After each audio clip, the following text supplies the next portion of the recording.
Цього літа у розпал масових відключень електроенергії та безперервного терору росіян українці схопилися за серце ще й від попереджень про можливий дефолт. Фінансисти поспішили заспокоїти – він навряд чи станеться.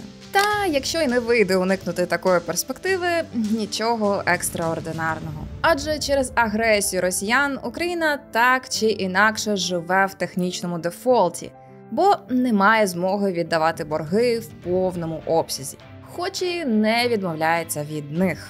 Справді, цього року де-юре Україні знову вдалося уникнути повного дефолту, адже ми змогли домовитися з кредиторами, а фактично ми у дефолтному стані, адже не маємо чим платити. Привіт, з вами Альона. На початку повномасштабного вторгнення ми вже робили просте і зрозуміле відео про економіку війни. Та, здається, настав час докладніше розібратися, яка репутація в Україні як позичальника і наскільки добросовісно ми повертали борги раніше. Щоб розуміти, як вплине на наші гаманці власна кредитна історія, коли закінчиться війна. Мерщій досліджувати не політичні.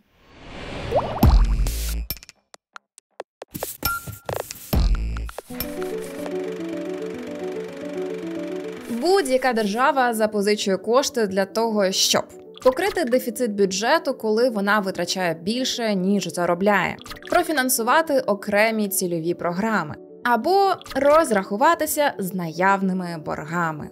Останнє якраз і називають рефінансуванням боргу. Тобто, коли у новинах пишуть, що ми уникли дефолту шляхом рефінансування, слід читати, що ми знову перекрилися чужими грошима.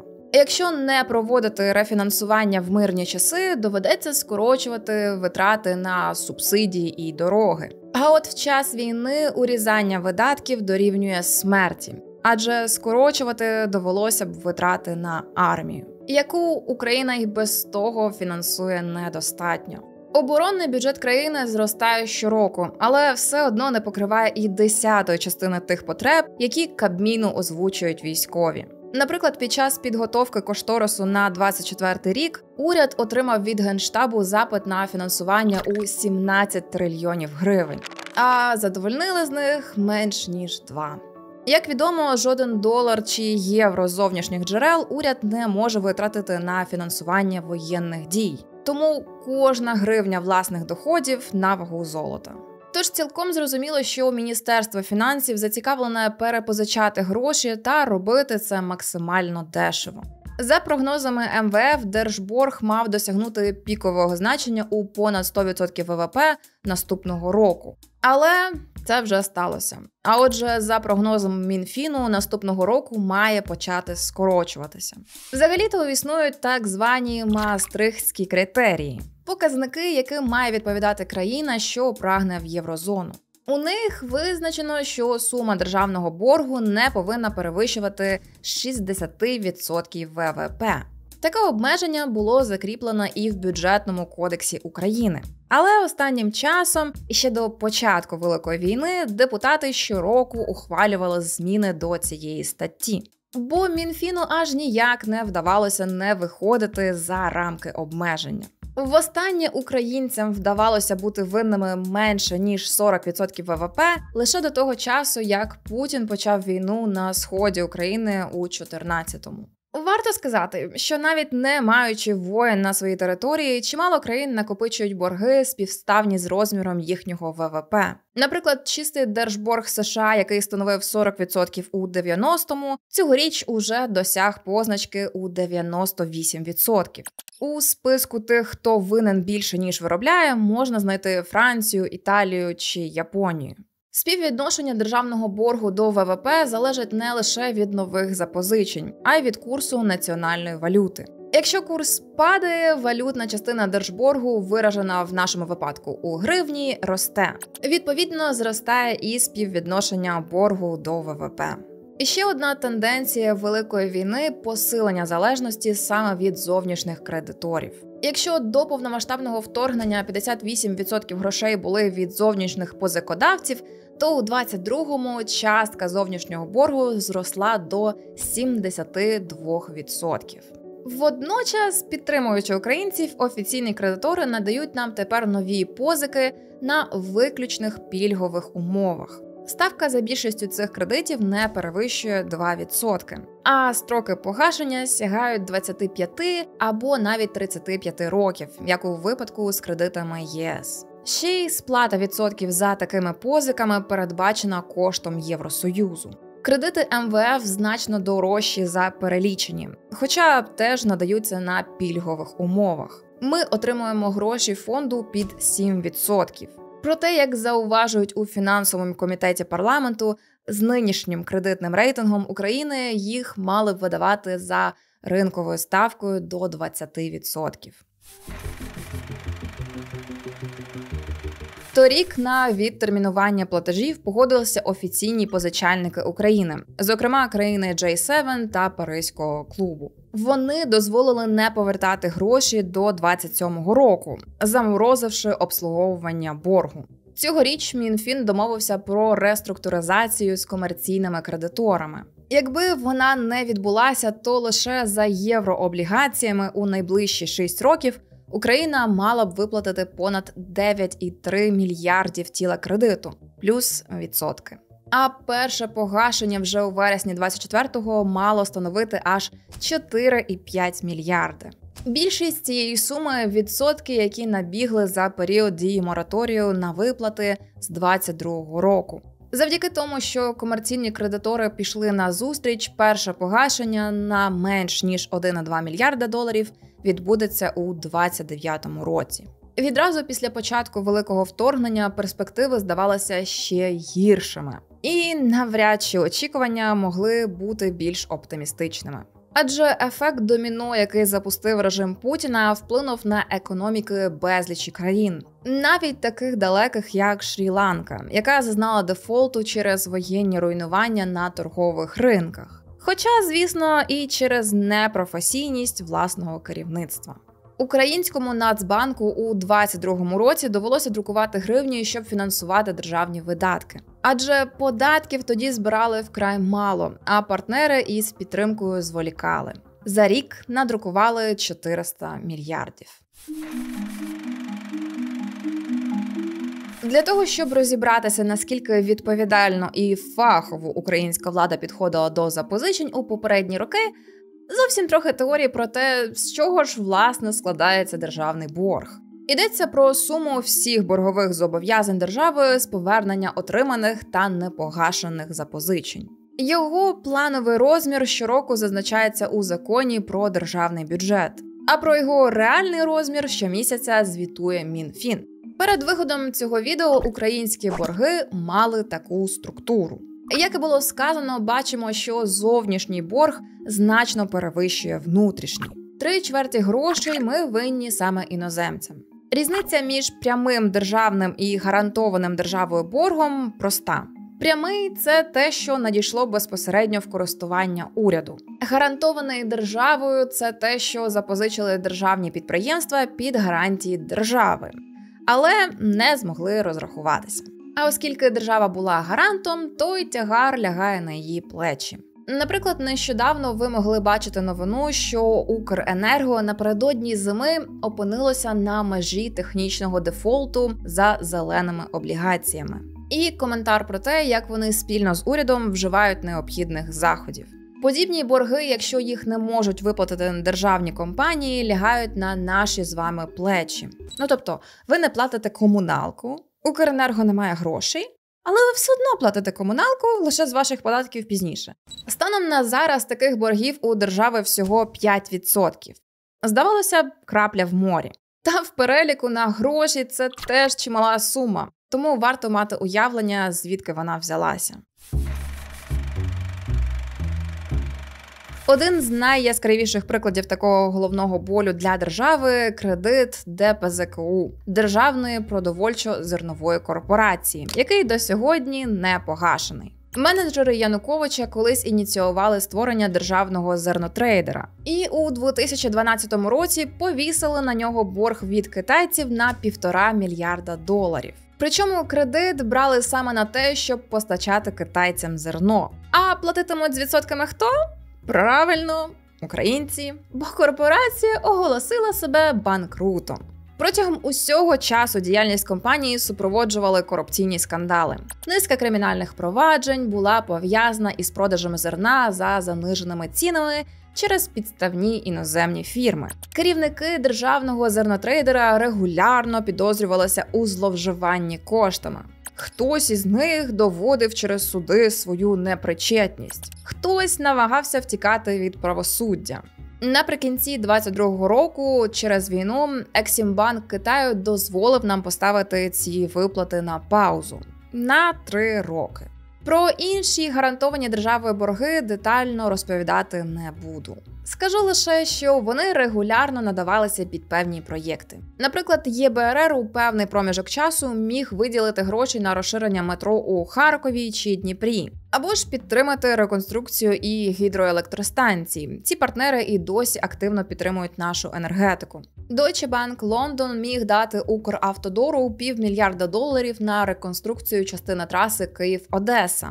А потім Morgan Stanley міг перезапозичити Автодору таку саму суму, щоб розрахуватися з попередніми боргами. Якщо вам цікаво розібратися, скільки саме грошей і на які потреби давали кредитори, потрібну інформацію ви традиційно знайдете у списку джерел під відео.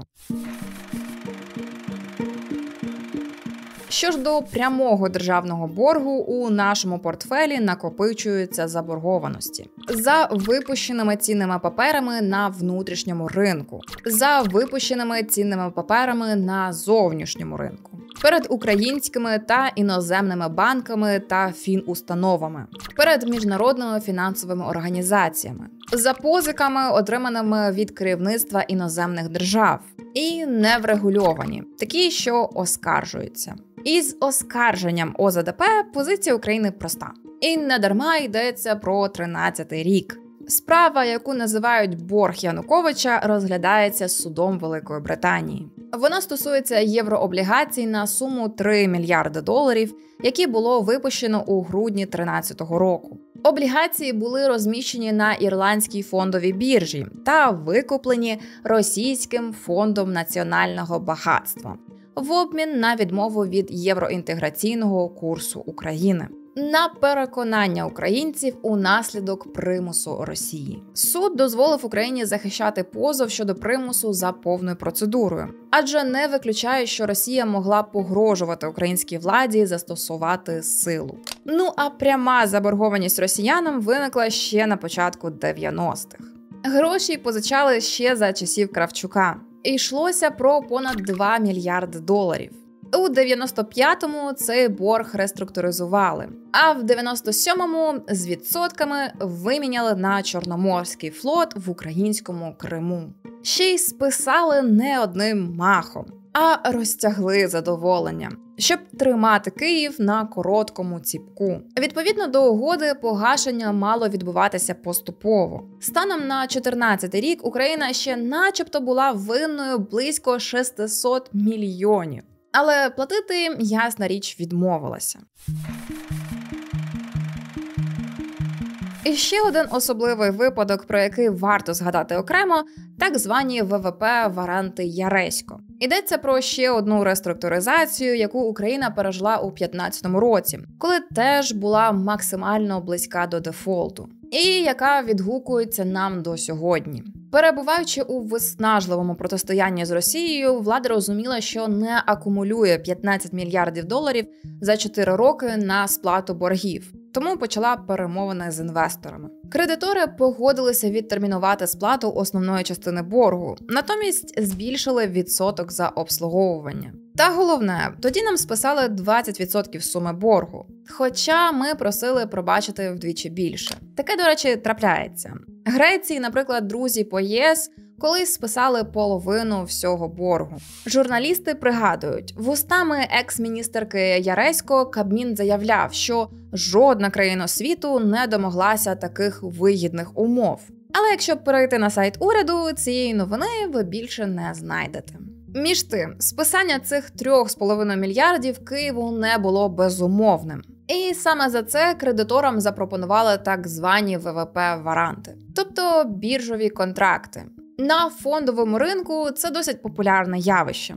Власник варанту може купити акції компанії за наперед обумовленою ціною в майбутньому. Український уряд гарантував, що виплати почнуться, коли обсяг ВВП перевищить $125,4 мільярда.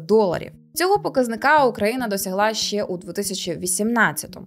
А оскільки термін дії варантів вичерпується аж у 2040 році, сумарний обсяг виплат може в десятки разів перевищити їхню номінальну вартість. Крім того, розмір виплат не фіксований і корелюється із темпом приросту ВВП. Нинішній міністр фінансів Марченко називає варанти не інакше як міною уповільненої дії, а зовсім не найвигіднішою угодою в історії. І наголошує, що Мінфін мріяв би позбутися їх зовсім. Але поки вдалося лише передомовитися на менші відсотки.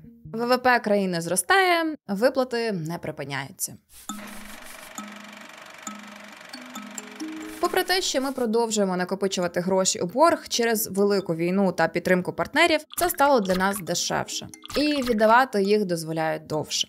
Ось такі платежі за державним боргом чекають на нас і наших дітей до 49-го року. Але, як зрозуміло із попередньої частини нашої розмови, ця інформація актуальна хіба що станом на зараз. У майбутньому виплати можуть стати як більшими, якщо позичатимуть більше, так і меншими, якщо нам і далі дозволятимуть відтягувати платежі. А ще деякі платежі не завжди прогнозовані та залежать від волі партнерів.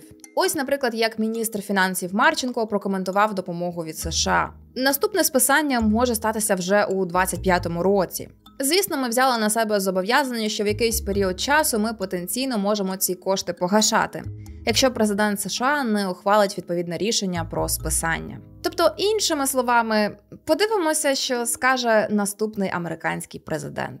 Поки ж влада розраховує також на збільшення запозичень всередині держави.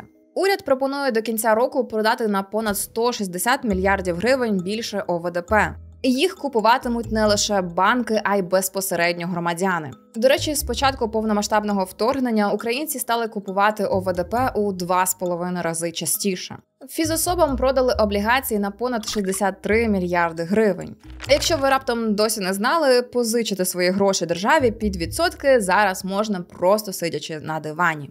Зрозуміло, в національній валюті вкладатися більш ризиковано, тому дохідність таких вкладів більша. Вартість у гривні сягає 15,5% річних. Тож з одного боку підставити плече державі може кожен, а з іншого ці запозичення досить дорогі для країни. І ми маємо їх обслуговувати коштом податків у тому числі. Американське рейтингове агентство Standard & Poor's у серпні знизило кредитний рейтинг України до вибіркового дефолту. Такий рейтинг ми вже мали у 22-му та 15-му. І цьогоріч аналітики теж завчасно прогнозували вибірковий дефолт зі 100% вірогідністю. Адже він настає кожен раз, коли країна передомовляється з кредиторами про нові умови обслуговування боргу. Насправді ж, кредитний рейтинг був важливий для України тоді, коли ми мали можливість позичати на зовнішніх ринках. Тоді б від нього залежала можливість брати в борг на кращих умовах під приємніші відсотки. Нині ж, що екстремально спекулятивний рейтинг, що вибірковий чи обмежений дефолт, що взагалі без рейтингу, нам абсолютно байдуже. Комерційні кредитори у найближчі роки нам гроші не позичатимуть. Цитує апостроф інвестиційного експерта Олександра Паращія. Чи боятися інфляції, тобто росту цін на товари і послуги через загрозу дефолту, про яку кажуть кредитні агентства? Економісти кажуть, це не пов'язані між собою речі. Мовляв, понад 90% усього, що їдять українці ж і виробляють. А отже, прямого зв'язку із відмовою сплачувати борги немає. З іншого боку, спричинити надмірну інфляцію могло би суттєве здорожчання валюти. Але Нацбанк у можливих межах стримує коливання курсу завдяки міжнародним валютним резервам. Якби у тих 37,5 мільярдів доларів в цьому році ми отримали з міжнародних фінансових ринків, дефолт по нам би дуже сильно вдарив. І тоді дійсно економіка була б в надзвичайно важкому стані. Але в силу того, що ми з вами отримаємо гроші не з міжнародних фінансових ринків, а від країн-партнерів, Україні як суверену, прямого зв'язку, дефолту, так званого умовного, з виконанням Україною своїх соціальних зобов'язань і курсу гривні немає. Іншими словами, низький кредитний рейтинг – це ще одна погана оцінка у нашому щоденнику. Але вчителі входять у наше становище, розуміючи домашні проблеми. І підтягують хвости усіма можливими способами. Сподіваюся, зрозуміла різниця між популізмом, який показували у передвиборчому кіно. С чувством глубокой благодарности хочу сказать. Идите вы в жопу. Мы не попрошайки и не гастарбайтер. І тим, як обережно поводиться держава зараз. Зовсім інакше було би, якби у 19-му влада, наприклад, дослухалася до тодішнього олігарха Коломойського, який, по суті, пропонував кредитоспроможній тоді державі в момент економічного зростання оголосити себе банкрутом, фактично кинувши своїх партнерів. І хоча історія не знає умовного способу, можете пофантазувати, чи дожила б Україна до 24-го року в разі подібної поведінки влади.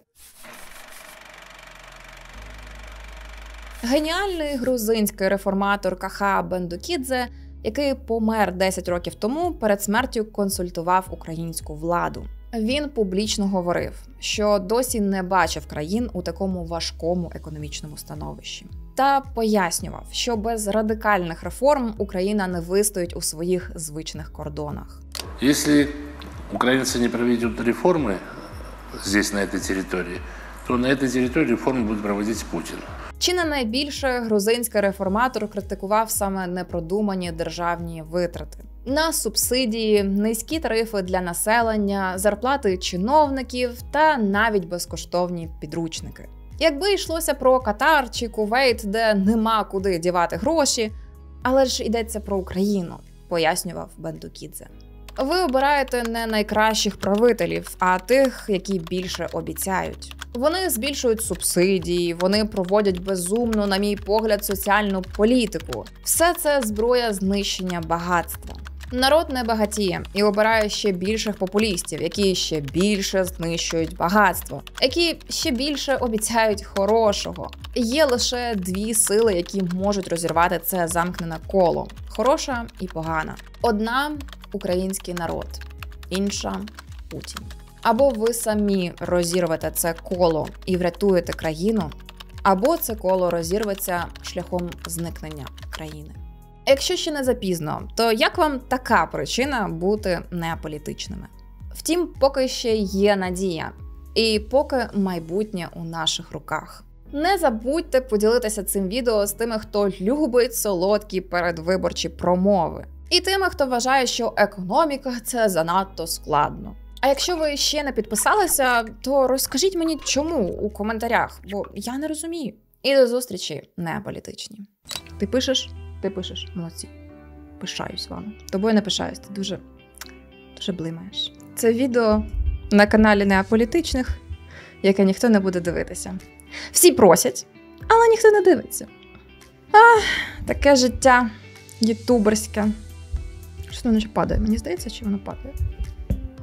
Чи мене глючить вже? Ба-ба-бам. Воно рухається, я його рухаю. Воно мене бісить. Мабуть, я його бішу.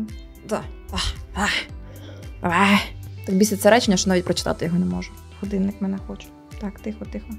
Вон тут закатки, бачиш? Це моя пенсійна мрія. Вже вийти на пенсію, робити закатки.